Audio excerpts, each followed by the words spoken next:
Na despedida prometeste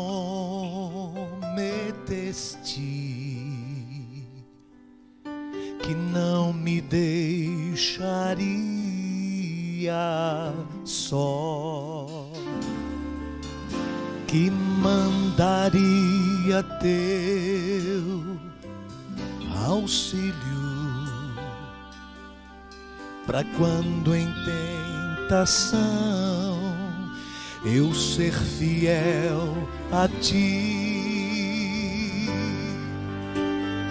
Vem, Santo e bom Espírito, vem me fortalecer, vem pra me convencer que Jesus é o melhor pra mim.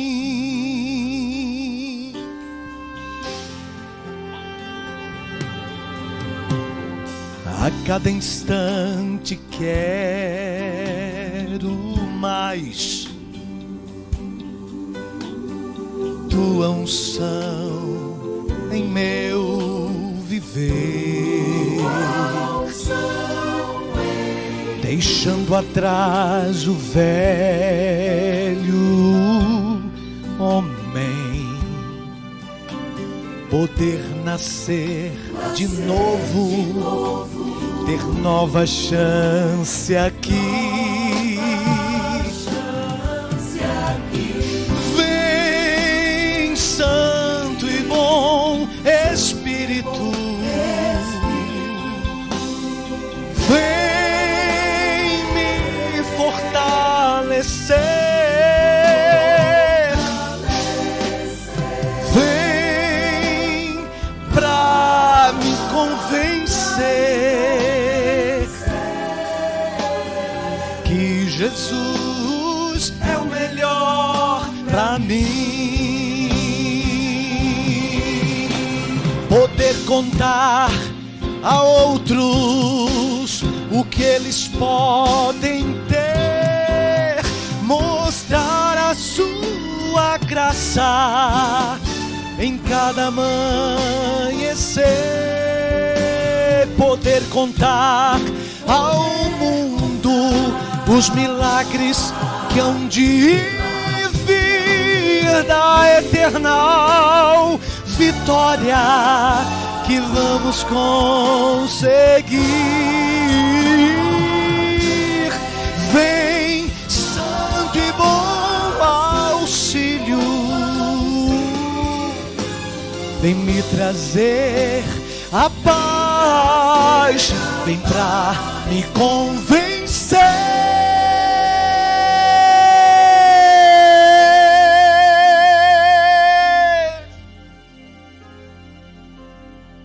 que o meu Jesus é o melhor que há pra mim, o melhor que há pra mim.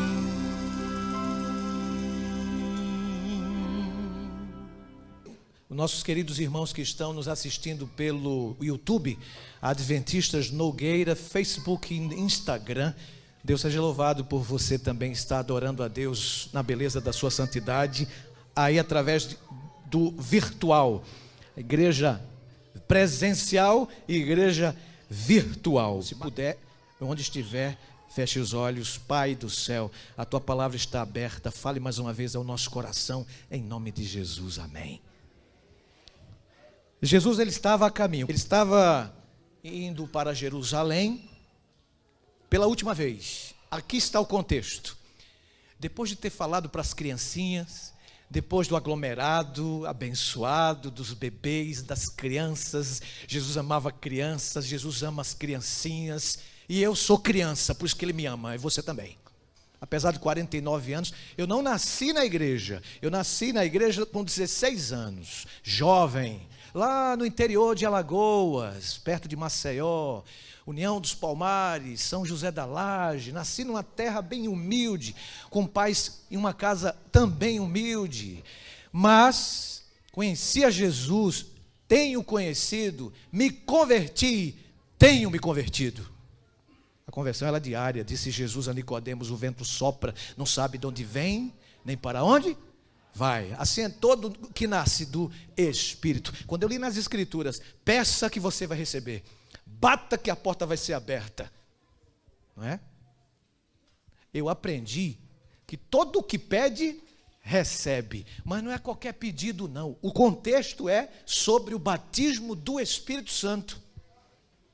Porque o Espírito Santo para a gente é tudo. Ele é mais do que mansão, é mais do que dinheiro, é mais do que conta, conta bancária, dinheiro na conta bancária.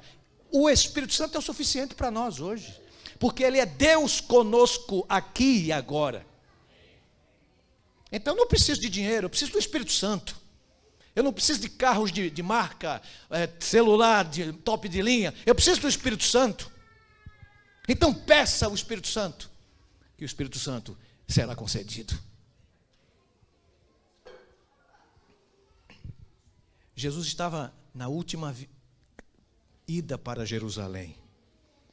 Ele estava numa missão. Qual era a missão de Jesus aqui? De salvar as pessoas não nos seus pecados. E isso lhe custaria, meu irmão, minha irmã, minha querida, meu querido, a sua própria vida.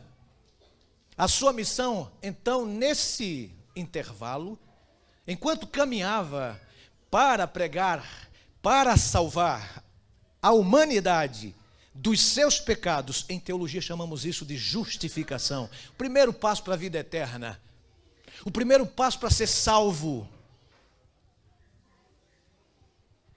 justificação. Ali Jesus nos salvou da penalidade.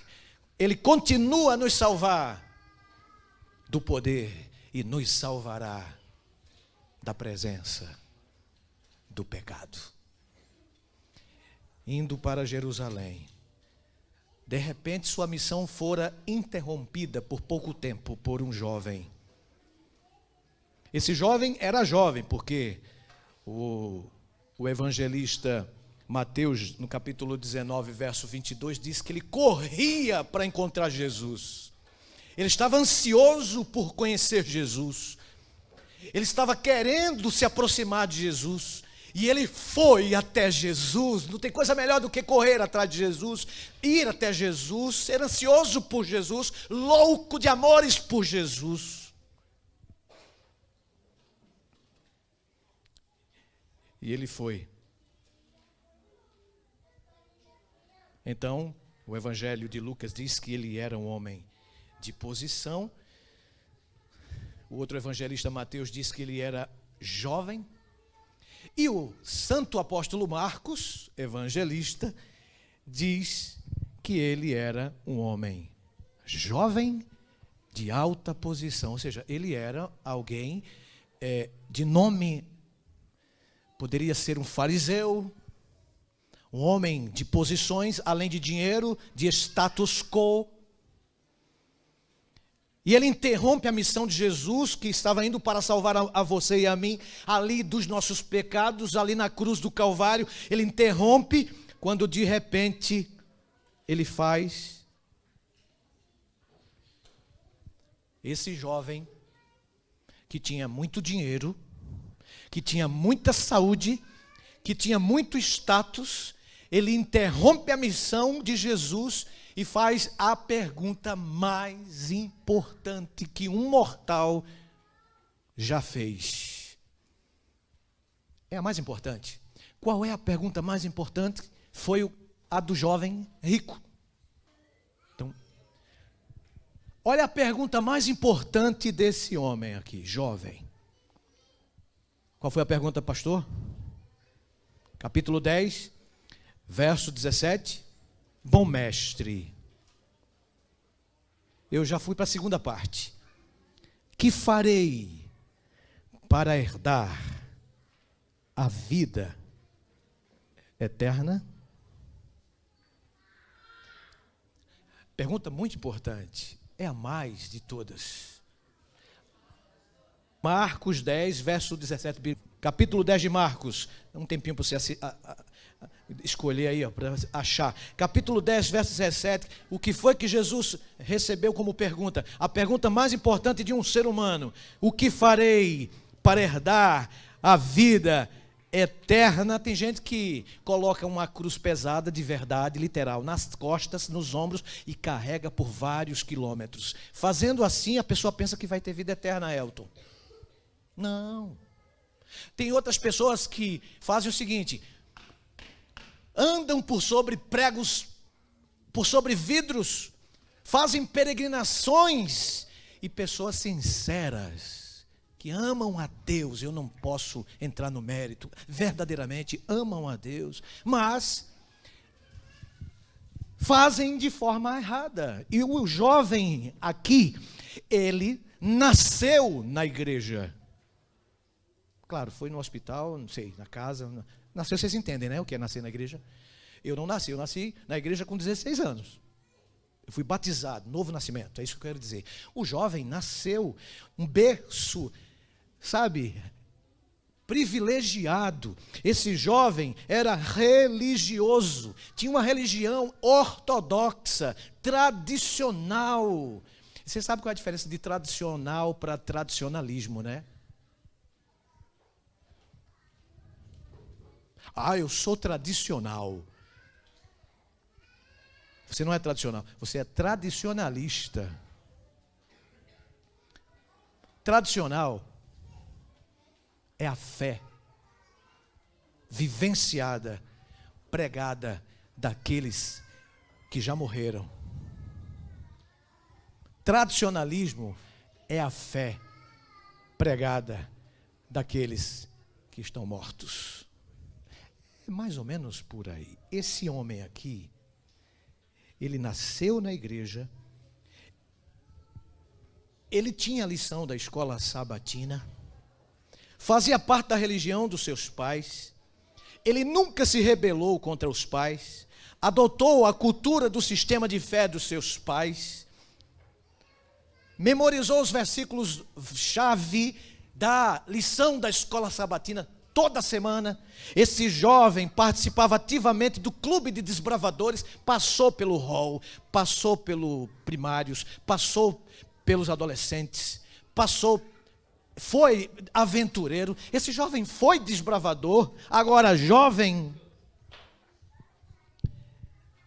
vivia os princípios da saúde, conhecia as 6 doutrinas da igreja adventista, sabia de qual as 28 crenças desta igreja amada.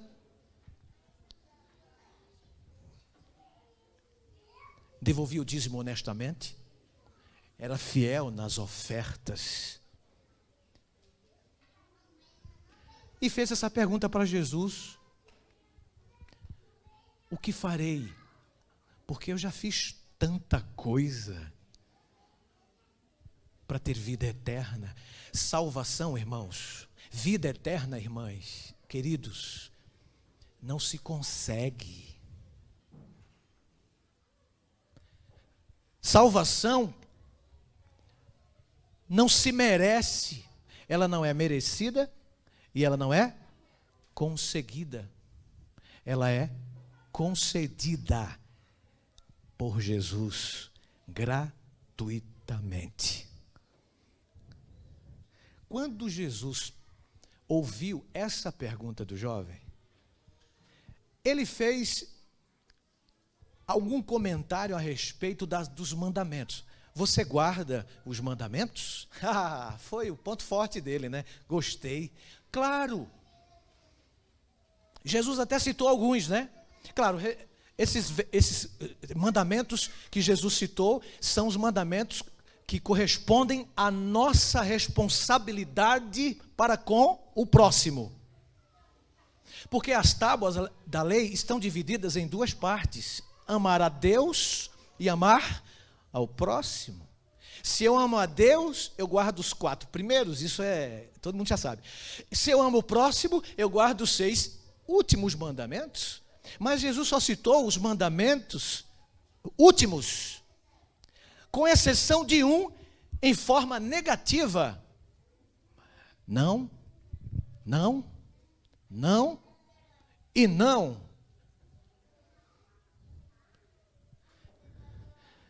Você não deve roubar, você não deve adulterar, você não deve dizer falso testemunho contra o seu próximo, não cobiça as coisas do seu próximo. Aí, excetuando, ele diz, honra teu pai. Mas, interessante, eu estava olhando os outros mandamentos, dos 10, apenas 2 não tem o não, né? O negativo. Então, quando o jovem ouviu Jesus relatar os mandamentos, ele presumiu que Deus e a vida eterna funcionavam da mesma forma. Apenas Jesus, ele pensou, me diga o plano. Jesus, olha, eu tenho guardado isso desde que era pequenino. Eu nunca matei, eu nunca roubei, eu nunca fui contra os meus pais, eu fui sempre obediente a eles. Eu sou de uma igreja, eu permaneço sempre nessa igreja, e eu adquiri o que hoje eu tenho por conta da minha sabedoria, do meu conhecimento, da minha saúde. Então eu tenho tudo isso aí, meu Senhor, porque eu conquistei, eu consegui. Olha onde eu quero chegar. Pensando que a vida eterna e Deus funcionam da mesma maneira, ele pensou, ele continuou, vou seguir o plano e vou ser recompensado assim como eu hoje tenho saúde, tenho dinheiro, tenho status. Pegou? Eu tenho feito tudo isso. Aí Jesus olha para ele e diz uma verdade. Olha, é bom ouvir algumas verdades. Aqui para nós, comigo, é bom ouvir algumas verdades. Às vezes, verdades precisam ser ditas. Eu digo assim, verdades que às vezes machucam. Por quê? Palavras agradáveis podem não ser verdadeiras. Palavras verdadeiras podem não ser agradáveis. Claro que você não vai tirar para matar, né? Você tem que usar a Bíblia, como disse o pastor Heber. Heber, eu admiro o pastor Heber. Vocês conhecem Heber? Vocês conhecem. Ele foi dessa igreja também, né? A Bíblia é a única arma que atira no morto que o faz reviver. Ela divide, diz as Escrituras. Olha, gente, Jesus olha para ele, para aquele jovem, e falou algumas verdades. O jovem era sincero em sua busca. Ele suou para conseguir um lugarzinho perto de Jesus. Ele viu as criancinhas perto de Jesus. Ele observava o poder de Jesus. Ele nasceu na igreja onde as pessoas cantavam, louvavam, adoravam, bendiziam, dizimavam, ofertavam. E foi ao ponto, pensando que com sua força, com seu poder, com sua inteligência, com sua saúde, poderia fazer a mesma coisa com Deus e com a vida eterna. Oh, que pena. Mas Jesus amava aquele jovem. A Bíblia diz que Jesus o amou, mas teve que confrontá-lo. Teve que falar algumas verdades. E veja, Jesus falou, ainda te falta, repitam, ainda te falta alguma coisa. Agora, o que é que falta para um jovem cheio de saúde, inteligente, cheio de grana, com status e alta posição? O que é que está faltando para mim? Ele pensou, está faltando para mim o quê? Ele fez uma revisão rápida dos 10 mandamentos, né? E viu que estava ok, estava correto, tudo certo. E agora vem um galileu itinerante, não tinha nem bacharelado em teologia, mestrado, doutorado, PhD. Ele olha para Jesus e diz: não, falta alguma coisa em mim? Não tem como faltar em mim, já tenho tudo. Eu já tenho tudo que eu preciso. Não, ele sentia lá no fundo, que faltava alguma coisa, por isso que ele correu atrás de Jesus. Jesus disse para ele: jovem, falta alguma coisa. Mas o que é que falta? Eu não fiz mal a ninguém, nunca discuti na reunião de síndico, nunca. Eu sou fiel até no imposto de renda, eu não defraudo o imposto de renda, eu não roubo para a Receita Federal, eu sou fiel em tudo que eu tenho praticado. Gente, fã é diferente de seguidor.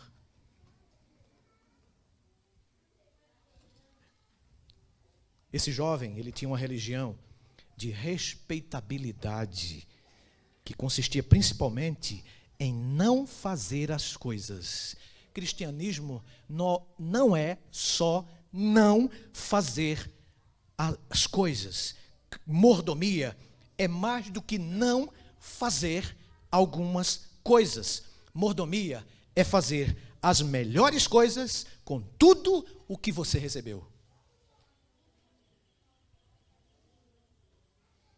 Jesus disse: te falta uma coisa. Eu guardo tudo. Na verdade, ele não estava guardando.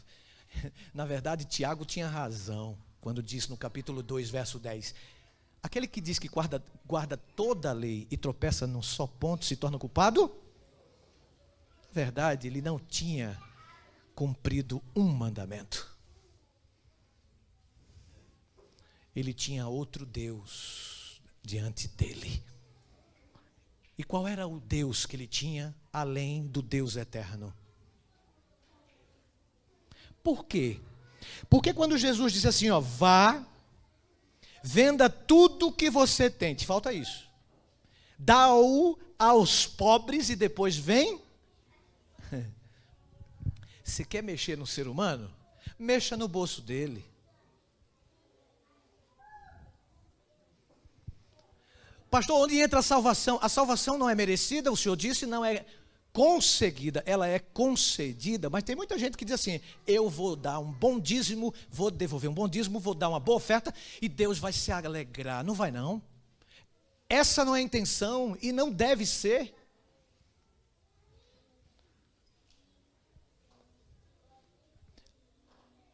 A gente não precisa ter dinheiro para poder ofertar.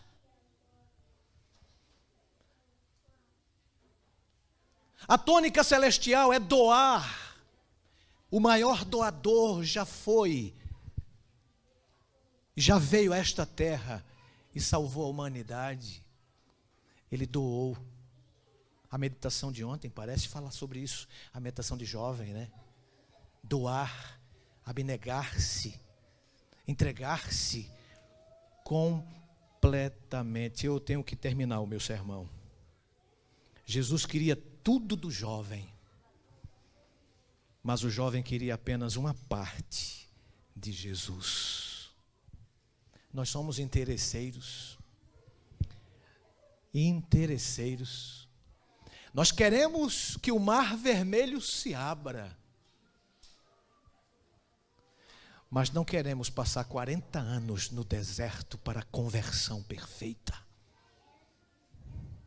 Queremos a cova dos leões, mas não queremos orar 3 vezes ao dia para buscar poder do alto. Queremos os benefícios de Jesus, do aceitar a Ele, mas não queremos o sacrifício de se entregar todos os dias aos seus pés, a Ele. A Bíblia diz que ele ficou abatido, tadinho. Porque quando ouviu, vende tudo, dá aos pobres, depois vem, segue, ele ficou triste e se retirou. Por quê? Porque ele tinha um Deus além de Jesus. Ele tinha o dinheiro em seu coração. Em primeiro lugar na sua vida não estava Cristo, não estava o Espírito Santo, não estava Deus. Em primeiro lugar estava o nicho do vil metal. O seu coração era um nicho. Ele adorava mais a Mamon do que a Jesus. Eu termino dizendo para vocês que quando Jesus disse, vende tudo, dá-o aos pobres, vem depois e segue-me. A Bíblia diz que ele se afastou triste, verso 22. Ele perdeu o maior milagre de sua vida, sabe por quê? Porque apesar de todas as coisas que estava disposto a fazer, ele não faria a coisa mais importante. Ele não se entregaria completamente a Deus. O que te faz abatido? O que te faz entristecer? Quando Jesus disse, falta alguma coisa, por que você está triste? Será que quando Jesus fez essa pergunta para ele, a gente não pode se colocar no lugar do jovem e simplesmente responder para Jesus, Jesus, em vez de entristecer-se, a gente poderia se alegrar, porque é para o nosso bem. Deixa eu dizer um parênteses aqui, abrir. O jovem rico tinha que vender mesmo tudo, literalmente, viu? Não é simbólico isso aqui não, é literal. Talvez alguns vão para o céu e não precisaram deixar seus bens materiais. Muitos ricos vão para o céu. Mas para esse caso aqui, em particular, Jesus está pedindo para ele vender tudo mesmo e distribuir para os pobres e seguir Jesus, para ser um itinerante seguidor e não fã. Era para deixar tudo mesmo.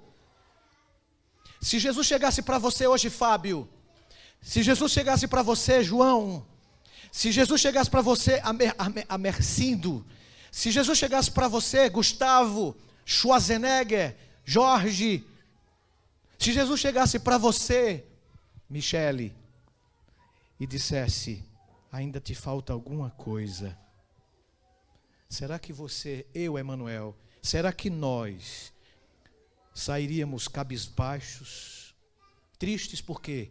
Porque nós temos grandes obsessões, nós temos ótimas diversões, nós temos ótima moda, grandes ambições, grandes paixões por sexo, comida, esportes. Para algumas pessoas desistir de um programa de TV é grande demais, sacrifício. Para algumas pessoas levantar-se de madrugada da cama, sábado, para ir para a igreja é demais. Para outras pessoas 30 minutos para orar e estudar a Bíblia e a escola sabatina, a lição é coisa grande demais para algumas pessoas.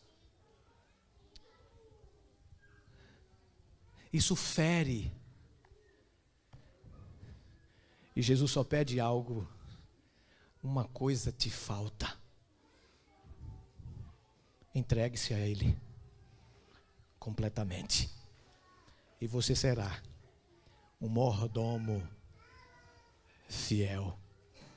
Um verdadeiro seguidor. E não um fã. Eu vejo os torcedores de times de futebol por aí, meus irmãos, alguns com dedo de espuma, se pintam, se vestem, né, como o time preferido, vão a estádios, gritam, torcem, até apostam, e torcem como ninguém. Esses são fãs. Quando o time está lá em cima, às vezes alguns são tão fãs que quando o time está lá embaixo na tabela, também continuam a torcer. Mas meus amigos, meus queridos irmãos, há muitos cristãos com dedo de espuma, vivendo um cristianismo falso, fake, e não compartilham o verdadeiro cristianismo. Alguns dizem, esse meu time aqui é outro patamar. E tem pessoas que se entregam tanto a tais coisas. Se Jesus descesse em pessoa, como fez e falou para o jovem, falta uma coisa. Se Jesus dissesse, deixa esse negócio aí, o jovem talvez pensaria várias vezes eu deixaria por amor a Jesus? Reflita. O céu desceu até nós. Jesus se entregou completamente. Isso é a verdadeira mordomia. Como eu falei e termino, mexa no bolso do ser humano que você vai ver a fera.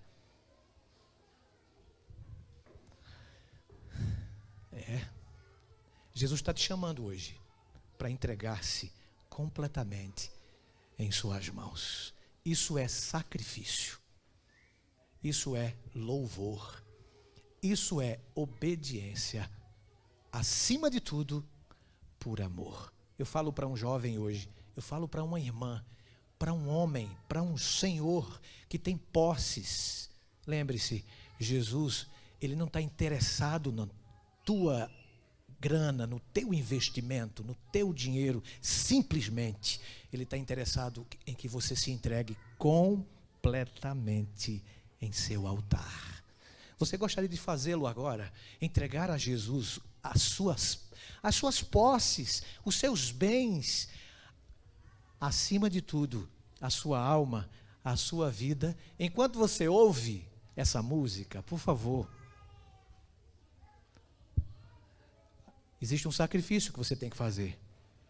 Algo te falta. Só você e Deus sabem disso. Então, enquanto você ouve, entregue-se e diga para Ele: sim, Senhor, uma coisa me falta. E eu entrego nesse momento a Ti. Ouça.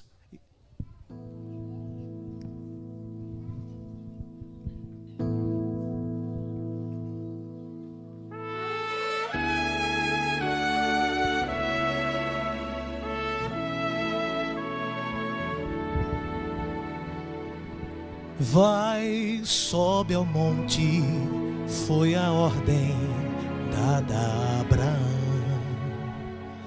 Mas dessa vez, cordeiro não havia no altar.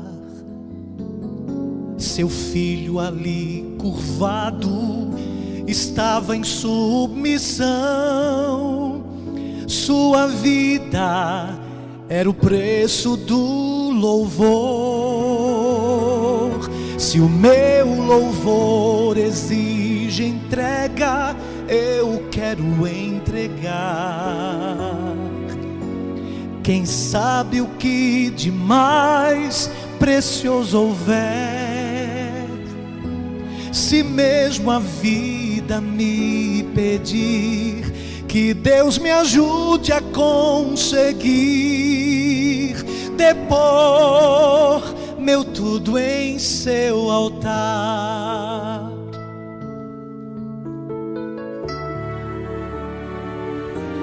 Vai, sobe ao monte, foi a ordem dada a Jesus. Vai ao Calvário e sofre a dura morte numa cruz.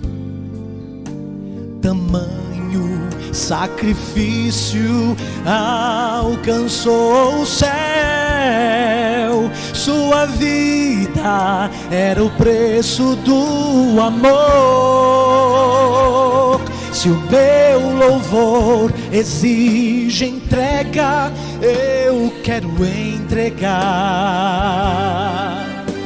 Quem sabe o que de mais precioso houver, se mesmo a vida me pedir, que Deus me ajude a conseguir depor meu tudo em seu altar. Deus pode ler o coração. Eu descobri, seu nome é honrado ainda mais se eu nele confiar. Se o meu louvor exige entrega, eu quero entregar.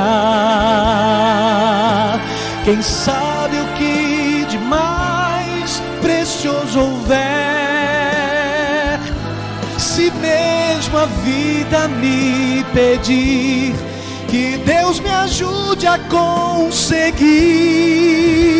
depor meu tudo em seu altar. Eu quero me entregar. Quem sabe o que de mais precioso houver,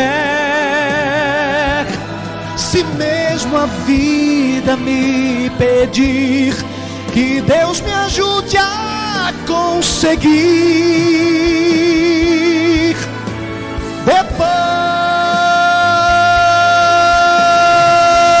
meu tudo em seu altar, em seu altar.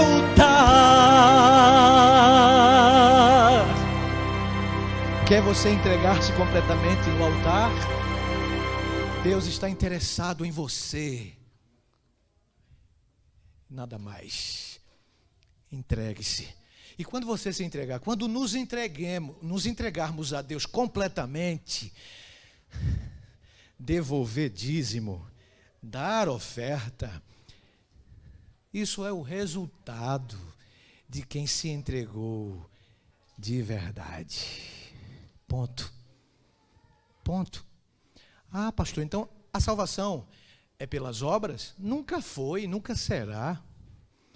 A salvação é pela graça. A justificação é pela fé. Mas seremos julgados pela lei da liberdade. Disse Martinho Lutero, e com essa eu fecho. Deus não precisa de nossas boas obras. O nosso próximo, sim. Se você me ama, guarde. Não para ser salvo, mas porque ama e porque já foi salvo por Jesus. Entregue-se agora, fique em pé e ore comigo.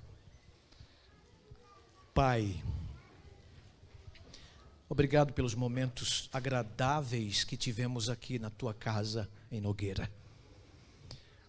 Nós não somos fãs, nós somos teus seguidores, teus servos. E os verdadeiros seguidores e servos obedecem por amor. Algo nos falta, nós sabemos. Por isso te entregamos o que está faltando.